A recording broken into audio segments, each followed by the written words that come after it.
move past the word visualization because I think it kind of conjures up a little bit too much of a spiritual association.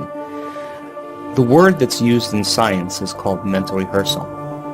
In mental rehearsal, there's two types of mental rehearsal. There's what's called internal mental imaging, which means you're in the scene as the first person experiencing it. And then there's called external mental imaging, which is you're observing yourself in the scene. Turns out that when you are actually in the first person and not the third person, that action of rehearsing what you're doing produces the strong biological change. Now let's talk about this. You can take a group of people that have never played the piano before, and you can do a functional brain scan on them, and then you can teach them one-handed scales and chords. And they'll practice those chords 2 hours a day for 5 days. At the end of 5 days, they grow a whole new set of circuits on the opposite side of the brain. Well, that makes sense. You learn something new. Learning is making new synaptic connections. You get your body involved with some instruction. When you get your body involved, you're going to have a new experience. Experience enriches the brain. You pay attention to what you're doing. You got to pay attention. You got to stay present. And if you repeat it over and over again, firing and wiring, you assemble new networks of neurons equal to your experience. Nothing new there. But you can take a group of people and you can have them close their eyes, do a brain scan on them before the experiment, 5 days later do a brain scan after. And for 2 hours a day, they mentally rehearse playing those scales and chords. At the end of 5 days, they grow the same amount of circuits in their brain as the people actually physically doing the exercise. So what's the relevance? Number one, when you're truly focused and you're truly paying attention, your brain does not know the difference between what's going on out there and what's going on in here. So the thought becomes the experience, and the brain looks like it's been playing the piano for the last 5 days, but they never lifted a finger. Now, from a biological standpoint, our brains are a record of the past. They're an artifact of everything we've learned and experienced to this moment. When we prime the brain to change its circuitry before the experience, now the brain is no longer a record of the past, it's now a map to the future. And so as we warm up those brain circuits, it's more easy for us to slip into a supernatural behavior. If you take those people and you set them from the piano, and they've never played the piano before, but they've been mentally rehearsing for the last 5 days, they'll play those scales and chords. Like magic. They just learned how to do it just by changing their internal state. Take a group of men. You can have them close their eyes and for an hour a day mentally rehearse doing bicep curls over and over again, and they add an emotional component called harder, stronger, more intense, and they put themselves in that first-person internal mental image. At the end of 2 weeks, they have a 13.5 increase in muscle strength, and they've never performed the activity. Not only is the brain changed to look like the experience has already occurred, now the body has changed by thought alone. The body looks like it's been working out for the last 2 weeks. So then, the power of mental rehearsal, of imaging, primes the brain and body to look like the future has already occurred. And when you set the extent of your limit, and you can image what you can do even further than what's normal, then you are stepping into the unknown. And of course, then your body is going to follow your mind because the experience has already happened. You know, the challenge behind all of this is that people have to understand that there is a journey that they have to take. In other words, 95% of who we are by the time we're 35 years old is a set of memorized behaviors, emotional reactions, beliefs, perceptions, attitudes, behaviors that function like a subconscious computer program. 95% of who we are is a habit, and it's programmed in the body. If you keep doing something so many times, the body knows now how to do it better than your brain. So if that's 95% of who we are, the body becomes the mind, and most of the time people are unconscious. So they're unconscious to the way they think. They're unaware of how they act, what they look like. They're not even aware of what they're feeling because it just feels like their normal self. So then to go from the old self to the new self, you got to cross a river. And so then the moment they step into that river of change, the body has been conditioned to be the mind. The body doesn't like the uncertainty. It would rather cling to its guilt. It would rather cling to its unworthiness, to its fear.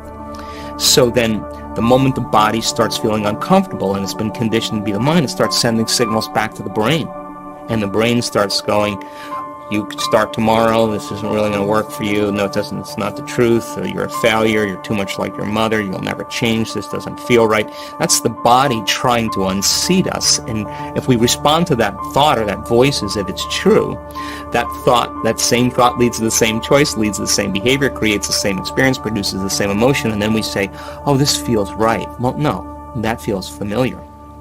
Going from the old self to the new self is the neurological, is the biological, is the chemical, the hormonal, genetic death of the old self.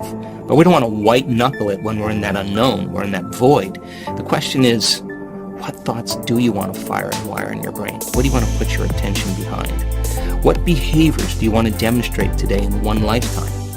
The act of rehearsing your behaviors begins to install the circuits in your brain, priming your brain for the future. And if you keep installing the hardware over and over again, the hardware is going to become a software program. And who knows, you may start thinking like an unlimited person. You may start feeling and behaving like a healthy person. And then, of course, can you teach your body emotionally what that future is going to feel like before it's made manifest? That means you don't wait for your healing to feel wholeness. You don't wait for your wealth to feel success. You don't wait for the mystical moment to feel awe. That's the old model of reality of cause and effect. Waiting for something outside of us to change how we feel inside of us. And when we feel better inside of us, we pay attention to whoever caused it. What if it doesn't happen? Then we spend the majority of our life in lack, waiting for it to happen. The quantum model of reality is about cause and effect. The moment we start feeling whole, our healing begins. The moment we're in awe of life, we're going to have a mystical experience. The moment we feel worthy and abundant, our wealth is coming. The moment we feel empowered, we're moving towards our success. The moment we're in love with life, in love with ourselves, our world changes. That's causing an effect. So the model then of change is becoming conscious of our unconscious self. And the word meditation literally means to become familiar with. So if 95% of who we are is hardwired and conditioned, you got to start thinking about what you've been thinking about and change it. You got to become aware of how you act and what your habits are. So familiar, so conscious of it, that you would never go unconscious again. And then you got to look at those emotions that keep you anchored to the past and decide, do these emotions belong in my future? And I think that most people try to create a new personal reality as the same personality. It doesn't work. We literally have to become someone else. So then as you cross the river and you say, what thoughts do I want to fire and wire in my brain? What behaviors do I want to demonstrate? If you keep firing and wiring those circuits over and over again, it's going to begin to become familiar to you. And if you keep cultivating elevated emotional states, just like you cultivate fear or guilt, if you keep doing that enough times, it's going to begin to become familiar to you. And over time, you change and transition. And so we use the model of meditation because the whole purpose of meditation is to get beyond the analytical mind. And what separates the conscious mind from the subconscious mind is the analytical mind. So then we have ways in different meditations to teach our students how to change their brainwaves from that high alert beta brainwave state that switches on when a person's in chronic stress, to be able to regulate and change their brainwaves, to teach them how to go from focusing on matter and objects and things to focusing on nothing, to focusing on space, to go from a narrow focus to an open focus. And when that occurs, brainwaves begin to slow down. And if they're sensing space and they're not analyzing and thinking, different compartments of the brain that were once subdivided because of the hormones of stress, because they're shifting their attention to their kids, to their wife, to their job, to their problems, to their cell phone, to their emails. Each one of those things is a neurological network in our brain. Keep doing that, the brain starts firing incoherently. When the brain's incoherent, we're incoherent. When the brain isn't working right, we're not working right. And so when they get into the operating system and they change those associations or those emotions or those habits into more productive ones, of course, when they present themselves to the world, there's some change in the process. So we use the model of meditation. And there's different meditations that we use, of course. And we like our students to do the work every day, and our students don't go, oh gosh, I got to meditate today. They've had so many instrumental effects because of it that they look forward to it, because not only does their biology change, but their life changes.